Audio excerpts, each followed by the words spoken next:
नमस्ते सदावत्सले मातृभूमि। हम लोग चर्चा करने जा रहे हैं भारत के प्रधानमंत्री माननीय मोदी जी ने यूएनओ में एक रेजोल्यूशन लेकर आए थे।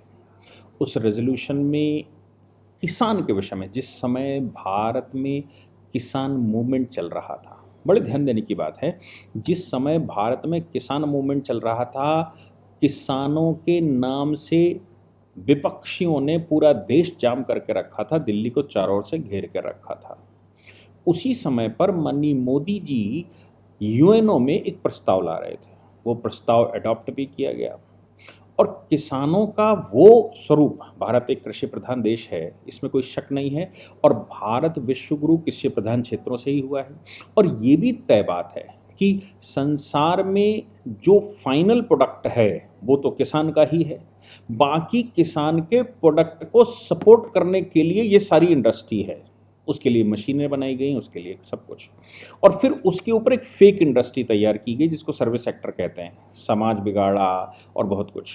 खैर, पश्चिमी देशों में मोस्टली सर्विस सेक्टर प्रिवेल इसलिए करता है क्योंकि वो एक फेक इंडस्ट्री है लोगों को इंगेज करने की, और सही इंडस्ट्री, जो असली इंडस्ट्री क्या है, वो है रोटी, कपड़ा, मकान, शिक्षा, स्वास्थ्य।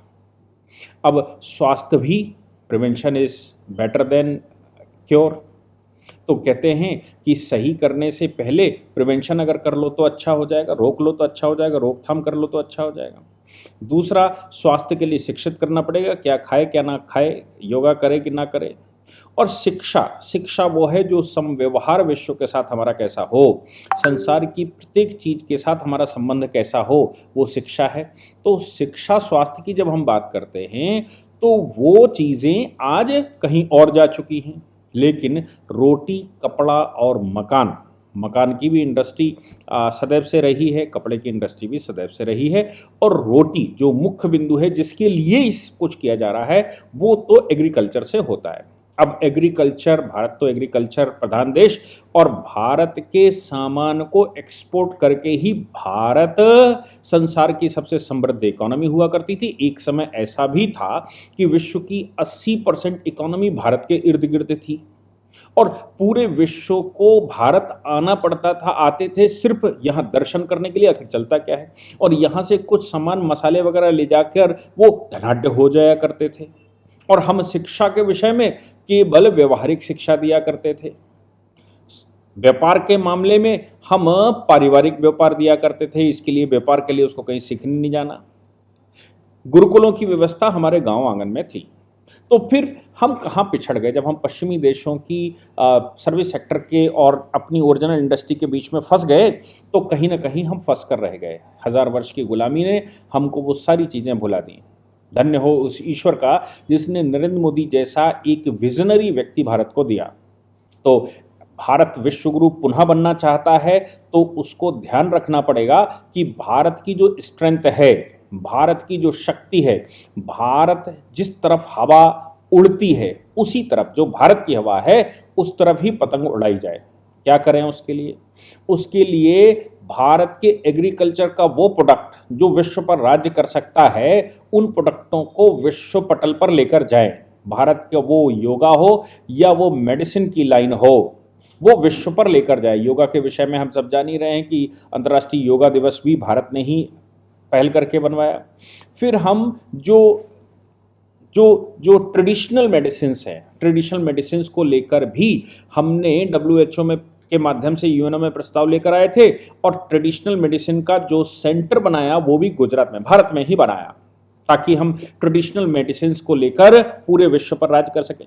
तो भारत की ट्रेडिशनल मेडिसिन यानी कि आयुर्वेद, भारत का योगा और भारत का अनाज, अगर ये 3 चीज़ें विश्व पटल पर चली जाएं तो इसके एक्सपोर्टर कौन होंगे? इसके एक्सपोर्टर तो हम ही होंगे, और हम विश्व पर राज्य कर सकते हैं। उनका गेहूं हम लेकर आए, गेहूं भारत की ओरिजिन नहीं है, गेहूं हम बाहर से लेकर आए, परिणाम ये निकला कि आज डायबिटीज़ और बीपी की बीमारी का जो मुख्य कारण है वो गेहूं है। डॉक्टर गेहूं बिल्कुल मना कर देता है। अगर किसी को बीपी हो जाए या किसी को डायबिटीज हो जाए तो वो गेहूं बिल्कुल त्याग दे, 80% बीमारी का इलाज अपने आप हो जाता है। यानी कि गेहूं ही बीमारी का मुख्य कारण माना जाता है। और हम वो विदेशों से ले आए और मुख्य रूप से पूरा भारत आज वो गेहूं खाता है। लेकिन भारत पहले ऐसा नहीं था, क्यों? क्योंकि वो मोटे अनाज खाता था। हमको याद होगा कि स्वतंत्रता से पहले भी हम मोटे अनाज खाया करते थे। जो लोग बड़े बुजुर्ग यहाँ सुन रहे होंगे उनको ये बात बड़े आपने, और आप जो जिनकी आयु इतनी नहीं हुई है वो अगर सुन रहे हैं तो अपने पूर्वजों से, अपने बुजुर्गों से पूछें, वो बताएंगे कि होली दिवाली पर गेहूं का खाना बनता था, बाकी तो हम मोटे अनाज खाने वाले हैं। अब मोटे अनाजों में क्या? मोटे अनाजों में हम बाजरा खाते थे। तो ये बाजरा को लेकर क्या हमने कहा है, क्या हुआ है? तो 2023 इंटरनेशनल ईयर ऑफ मिलेट्स, हमने मिलेट के लिए इंटरनेशनल ईयर बनाया। कहा यूएनओ में कि भाई, जिस समय मैंने जैसे कहा 2021 में जिस समय भारत बंद चल रहा था, उस समय हम ये प्रस्ताव लेकर आए थे। इस प्रस्ताव में हमने विश्व से कहा कि आप इस मिलेट पर लौट कर आइए, यानी कि ज्वार बाजरा रागी। हमारे यहाँ ज्वार बाजरा रागी मेरे को नहीं लगता देश के किसी कोने में कम होता है, सब जगह होता है। और मजे की बात है कि विश्व का 80% मिलेट केवल एशिया में पैदा होता है, और एशिया में पैदा होने वाले में सबसे बड़ी पैदावार भारत की है। और भारत इन मोटे अनाजों का स्पेशलिस्ट है, लेकिन उसकी पूछ नहीं है, मार्केट बड़ा डाउन है। क्या करें? क्या हम उसको एक्सपोर्ट कर सकते हैं? क्या विश्व को हम बता सकते हैं कि इसकी इंपॉर्टेंस क्या है? तो भारत ने बड़ी चालाकी से क्या किया कि यूएनओ में प्रस्ताव, यूनाइटेड नेशन जनरल असेंबली में भारत एक प्रस्ताव लेकर आया। उस प्रस्ताव में भारत ने साउथ इंडिया की एक रेसिपी है, उसको हमने उसमें बांटा। आप सोचिए कि साउथ इंडिया की एक रेसिपी को हमने उसमें बांटा, और बांटकर हमने कहा कि भाई ये खाना चाहिए। तो साउथ इंडिया की रेसिपी को हम बांटते समय खिलाया, जलेबी की तरह होता है और वो रागी से बनता है। हमने जब उनको खिलाना शुरू किया तो ये आप समझिए कि यूनाइटेड नेशन जनरल असेंबली के अंदर ये सब कुछ चल रहा था। तो जब यूनाइटेड नेशन जनरल असेंबली के अंदर ये चल रहा था तो लोगों को बड़ा पसंद आया कि भाई ये क्या है।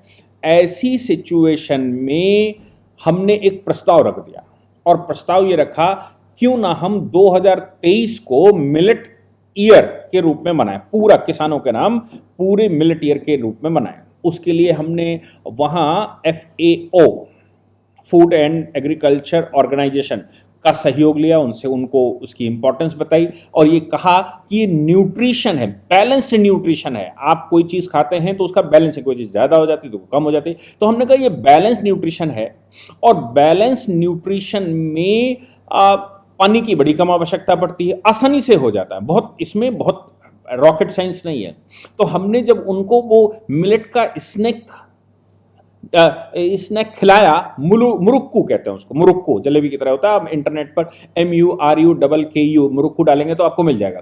तो मुरुक्कू रेसिपी उनको हमने खिलाई और कहा कि इसको टेस्ट देखिए, और इसके टेस्ट के साथ साथ इसकी इंपॉर्टेंस देखिए।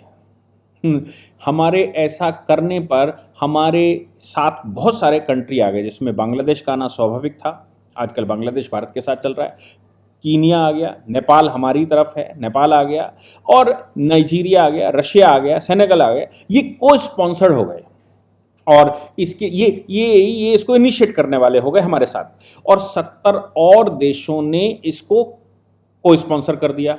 उसके बाद यूनेनिमस यूएनओ में रेजोल्यूशन पास हो गया कि भाई 2023 को इंटरनेशनल ईयर ऑफ मिलेट्स मनाया जाएगा। पास हो गया, हमने करना शुरू कर दिया। इसके बाद जो आगे की कहानी चली, तो अभी थर्सडे को एस जयशंकर जी, हम लोग, मैंने उस पर अपडेट भी दिया था कि एस जयशंकर जी इस समय UNSC, United nation security council की बैठक चल रही है, और उस बैठक में भारत अध्यक्षता कर रहा है। तो वहीं से ये टुनफुस शुरू हुई थी, जो भुट्टो बोल रहा है, बिलावल भुट्टो बनाम ये। तो उसमें जो सिक्योरिटी काउंसिल के वो जो यूएनओ के सेक्रेटरी जनरल हैं, उनको एस जयशंकर ने अपने यहाँ इनवाइट कर लिया, और यूएस सेक्रेटरी को, डिप्टी सेक्रेटरी वहाँ पर इनवाइट हो गए। ऐसे UNSC के मेंबरों को मिलेट्स की तमाम तरह की डिशेस का एक भोज करवाया एस जयशंकर जी ने। अच्छी बात है, लोगों को बड़ा पसंद आया। लेकिन उसके बाद जो हमने आगे सोचा वो ये सोचा कि भाई इसको और आगे कैसे बढ़ाएं। तो फिर भारत में जो मिलेट्स पैदा होता है, यानी कि ज्वार बाजरा रागी पैदा होता है, उसका 20% अकेले उत्तर प्रदेश में होता है। उत्तर प्रदेश के मुख्यमंत्री माननीय योगी आदित्यनाथ जी ने अपने यहाँ उसको अडॉप्ट कर लिया और ये कहा कि हम इस पर सेमिनार्स करेंगे, तमाम तरह का इसका उपयोग और कैसे हो सकता है इसकी व्यवस्था करेंगे। प्रधानमंत्री मोदी जी ने मन की बात में भी मिलेट्स की चर्चा कर दी कि भाई इसकी कैटेगरी क्या होती है, सुपर फूड की तरह संसार में प्रचलित हो सकता है।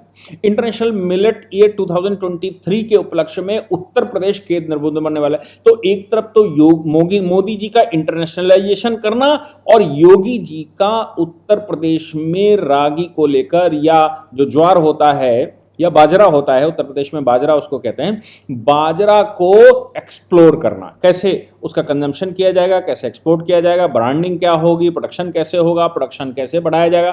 फिर भारत सरकार ने एक और उसमें प्रण लिया। भारत सरकार ने कहा कि हम 2023 में बाजरा, रागी, ज्वार की खेती बढ़ाने के लिए पूरे देश में नए बीज उपलब्ध करवाएंगे और वो जो इकाइयां रहती हैं जहां एग्रीकल्चर मिनिस्ट्री के ऑफिसेस रहते हैं, वहाँ से जहाँ से नया बीज लोग लेकर आते हैं उनमें बीज प्रोवाइड करवाया जाएगा ताकि रागी की फसल भारत में बढ़ाई जा सके। क्योंकि जैसे ही ये इंटरनेशनल ईयर होगा, पूरे विश्व में भारत एक्सपोर्ट करके यहाँ के प्रोडक्ट को, तमाम तरह के प्रोडक्टों को यहाँ से ले जाकर संसार भर को खिलाने वाला है।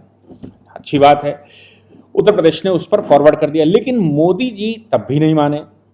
अभी उन्होंने 20 तारीख को, यानी कि 20 दिसंबर का दिन तय किया है कि पार्लियामेंट के अंदर हम इसका फूड बनवाएंगे, स्पेशल फूड बनवाएंगे ज्वार, बाजरा या रागी को लेकर, और इन तमाम तरह के फूड्स को हम पार्लियामेंट में बांटेंगे, पार्लियामेंट में खिलाएंगे, लोगों को डिशेस उनकी खिलाएंगे, कोई सामान्य डिशेस नहीं, बहुत अच्छी अच्छी। प्रधानमंत्री जी ने कहा इस पर कि good for that is good for consumer, cultivation और क्लाइमेट।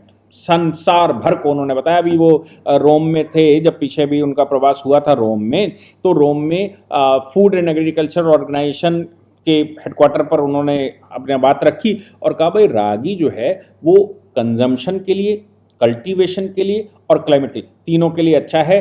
और भारत ये जो बीमारियां हैं, बीमारियों का 50 से 70% सोल्यूशन केवल इस फूड को, इस मिलेट को खाने से हो सकता है। ये बैलेंस्ड न्यूट्रिशन है, यानी कि उन्होंने उसको ये कहा कि that is an super food of this planet, यानी कि धरती पर अगर संसार का सबसे अच्छा कोई फूड हो सकता है तो वो मिलेट है। अब आप सोचिए कि मिलेट की 80% फसल एशिया में होती है और उसका भी 50 से 60%, 70% हम अकेले भारत में उगाते हैं। उत्तर प्रदेश पिछड़ा हुआ राज्य है लेकिन एग्रीकल्चर प्रदेश है, तो उत्तर प्रदेश का एक प्रोडक्ट जो केवल 20% पूरे देश का उगाता है, उस प्रोडक्ट को इंटरनेशनल बना देना और उसका एक्सपोर्ट शुरू करना, उसकी वैल्यूएशन बनाना, तमाम तरह की डिशेस क्या क्या बनाई जा सकती, इसके लिए तमाम तरह के शेफ्स उन्होंने इकट्ठे किए हैं। उन शेफ्स के साथ मोदी जी ने पर्सनल, ऐसा कहते हैं कि बैठकें की हैं और बैठकें करके रागी को इंटरनेशनल कैसे स्थान मिले, इंटरनेशनल डे तो मनवा ही दिया, लेकिन उसको कैसे इंटरनेशनल स्थान मिले इसके लिए भी उन्होंने व्यवस्था की। यानी कि कंप्लीट मार्केटिंग के लिए ये आवश्यक है कि ऐसा किया जाए। मुझे लगता है कि किसानों का यहाँ आंदोलन चल रहा था और वहाँ मोदी जी के मन में क्या चल रहा था, क्या हो रहा था, कैसे किसानों की आय बढ़ाई जाए, कैसे किसानों को समृद्ध बनाया जाए, क्या ऐसा हो संसार में कि किसान वर्ल्ड की सेंट्रल पॉइंट पर आ जाए, क्या ऐसा हो जो भारत के किसान का फिका हुआ माल, जिसको सबसे लोअर क्लास का फार्मर उगाता है, यानी कि सबसे गरीब, ये FAO की रिपोर्ट है कि विश्व का सबसे गरीब फार्मर जो है वो ये मिलेट्स उगाता है। इसको कैसे सुदृढ़ किया जाए, कैसे एस्टेब्लिश किया जाए, इन सब की व्यवस्था भारत सरकार ने की। मुझे लगता है कि सोच हो तो ऐसी हो। जय हिंद, जय भारत, वंदे मातरम।